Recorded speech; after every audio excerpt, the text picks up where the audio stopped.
स्वागत है दोस्तों आपका हमारे एपिक स्टडी चैनल पे। आज की वीडियो के अंदर अपन जो पेपर 3 की यूनिट 3 देखेंगे, आरएस मेंस जो कि 2021 में हुई थी का पेपर सॉल्यूशन चल रहा है।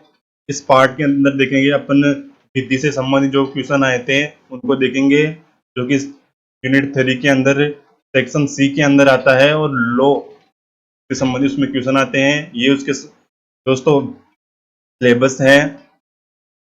क्वेश्चन शुरू करते हैं। उससे पहले चैनल को सब्सक्राइब कर लीजिए दोस्तों, और आने वाली वीडियो की नोटिफिकेशन के लिए आप बेल आइकन को जरूर दबा लीजिए और कमेंट करके जरूर बताइए कि वीडियो कैसा लगे।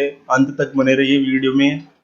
देखिए दोस्तों, इस सेक्शन के अंदर टोटल 7 क्वेश्चन आते हैं और जो पहले 5 क्वेश्चन आते हैं वो 2 अंक के आते हैं। उसके बाद जो क्वेश्चन आते हैं वो 50 वर्ड के अंदर आते हैं। देखिए पहला क्वेश्चन है, पूर्ण और अपूर्ण अधिकार के अंतर बताइए।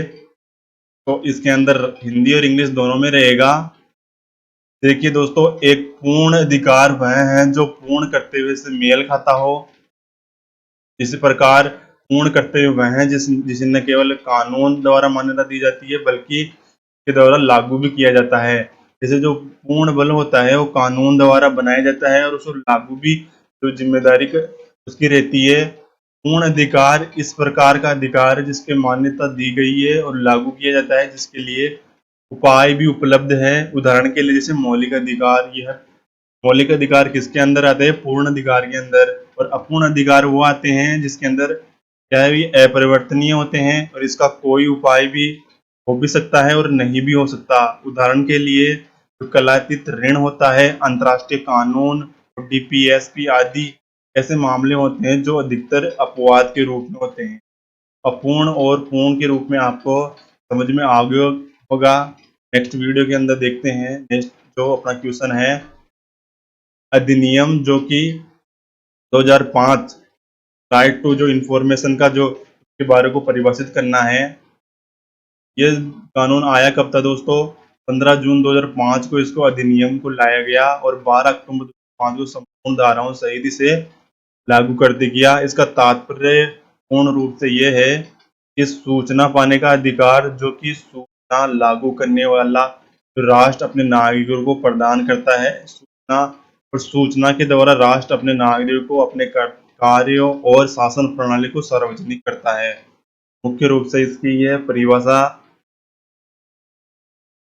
लैंगिक उत्पीड़न जो कि अधिनियम 2013 के बारे में लैंगिक उत्पीड़न की अर्थ बताना है।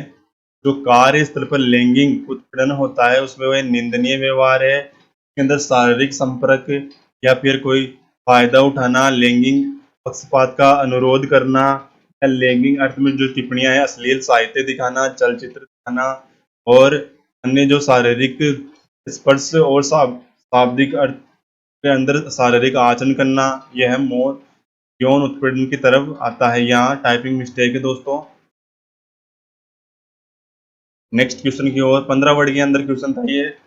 और अगला क्वेश्चन है 15 वर्ड के अंदर, माता पिता एवं वरिष्ठ नागरिक भरण पोषण कल्याण अधिनियम 2007 के अनुसार नातेदारी पद के तो ये अधिनियम है, इसके बारे में क्या इस प्रकार से चर्चा की जाती है। देखिए, ये विवाह अभिभावक या वरिष्ठ नागरिक जो अपने आय या अपनी संपत्ति के द्वारा होने वाली आय से भरण पोषण करने में असमर्थ है एंड वे अपने वयस्क बच्चों अथवा संबंधियों से भरण पोषण कराने के लिए आवेदन कर सकते हैं।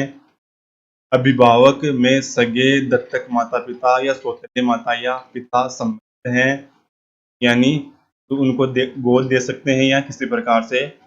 और प्रत्येक वरिष्ठ नागरिक जो कि 60 वर्ष या उससे अधिक की आयु का है, वह अपने संबंधियों से भी भरण पोषण की मांग कर सकता है जिनका की संपत्ति पर स्वामित्व है अथवा जो कि उनकी संपत्ति का उत्तराधिकारी भी हो सकता है। जैसे कि उसकी संपत्ति का जो उत्तराधिकारी होता है उससे वह है क्या कर सकते हैं, भरण पोषण की मांग कर सकते हैं। जो वरिष्ठ नागरिक है, जो 60 वर्ष या इससे ऊपर की आयु के जो नागरिक है। यह अधिनियम दोस्तों जैसे माता पिता वरिष्ठ नागरिक भरण पोषण कल्याण अधिनियम आया था 2007 के अंदर आया था। जो भी दोस्तों भरण पोषण करता है या माता पिता का या उसकी संपत्ति का स्वामित्व भी उसको मिल सकता है। ऐसा इस अधिनियम के अंदर बताया गया है कि वो उसका अगर भरण करता है तो माता पिता की इच्छा के हो तो वह उसको संपत्ति क्या दे भी सकते हैं और नहीं भी दे सकते हैं। अगला है 5वां नंबर का क्वेश्चन है, नूजल भूमि पद को परिभाषित कीजिए। तो ये नूजल भूमि उसे कहते हैं जिसे मालिकाना हक नहीं होता, वह भूमि बिना वारिसों के खाली पड़ी रहती है।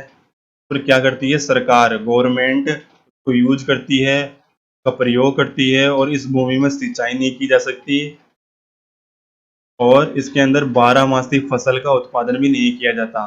तो जिस प्रकार से तो कोई वारिस या कोई मालिकाना हक नहीं होता है तो ये गवर्नमेंट के अंदर होती है और सरकार इसका प्रयोग किसी भी काम में कर सकती है। नूजल भूमि उसे कहा जाता है। इस प्रकार दोस्तों जी लॉ का जो पेपर आया था इस प्रकार इजी से मॉडर्न था, क्योंकि क्वेश्चन जो अधिनियम है ये अपन लगातार पढ़ते हैं। 2005 का जो अधिनियम है राइट अधिकार और 2007 का जो अधिनियम है ये जो एनसीईआरटी बुक है उसके अंदर दिया गया है। अगला क्वेश्चन अपना देखते हैं। 50 वर्डों के अंदर 2 क्वेश्चन आते हैं, प्रत्येक अंक का 5 अंक निर्धारित है। 2 क्वेश्चन 5-5 नंबर के आते हैं और इनको देखिए दोस्तों, इसके अंदर अपन ज़्यादा नंबर ज्ञान 50 वर्ड के अंदर देखिए इसकी परिभाषा है। भू राजस्व अधिनियम के अंदर जो होता है अधिकार अभिलेख, धारा 113 के अनुसार अभिलेख अधिकार प्रत्येक गांव के लिए एक अधिकार अभिलेख तैयार करेगा और 122 के अनुसार अभिलेख में समस्त जो निर्विवाद व इंद्राज प्रमाणीकरण हित रखने वाले पक्षधरों द्वारा किया जाएगा। धारा 140 के अनुसार अभिलेखों में दर्ज समस्त इंद्राज तब तक सही माने जाएंगे जब तक कोई विपरीत सिद्ध ना करे। देखिए दोस्तों, और जो इसमें जो पूछा है अधिकार अभिलेख के जो अंतर वस्तु निहित है, तो देखिए दोस्तों मेन क्वेश्चन यहाँ से शुरू होता है। आंसर इसका धारा 114 के अनुसार राज्य सरकार द्वारा निर्धारित तरीके से अधिकार के अभिलेख तैयार किए जाएंगे। उनमें से निम्नलिखित समावेश किए जाते हैं। क्या क्या समावेश किए जाते हैं, जैसे कि खेवट एक ऐसा रजिस्ट्रार होता है जिसके अंदर सर्वेक्षण अथवा अभिलेखन कार्य के अधीन आने वाले क्षेत्र के समस्त भू संपत्ति धारकों और उनकी जो सहभागिताधारी होते हैं और कब्जाधारी होते हैं, बंधधारी होते हैं और काश्तकारी आदि के अतिरिक्त अन्य भूमि धारण करने वालों का विवरण दर्ज किया जाता है।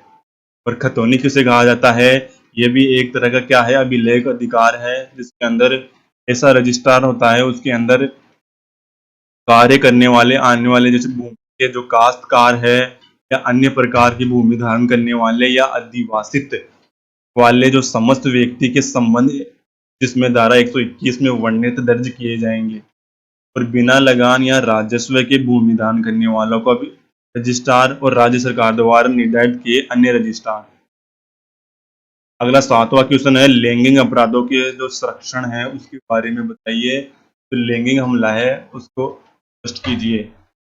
इस क्वेश्चन का आंसर रहेगा दोस्तों, लैंगिक हमला में जो धारा 7 के अनुसार यदि कोई व्यक्ति लैंगिक आधार से बच्चे को योनि, लिंग, गुदा या स्तन को स्पर्श करता है या अन्य किसी व्यक्ति से करवाता है तो इस लैंगिक हमला की श्रेणी के अंदर आता है। ये किसी प्रकार से भी हो सकता है, जैसे गुरु के द्वारा कर सकते हैं।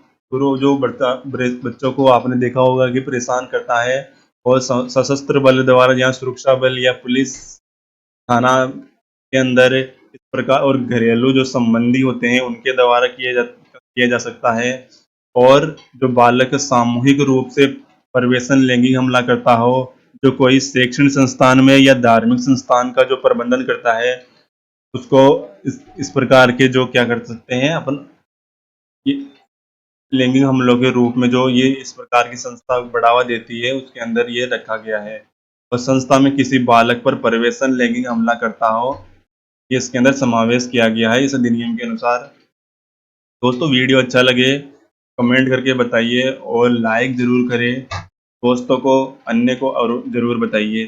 धन्यवाद।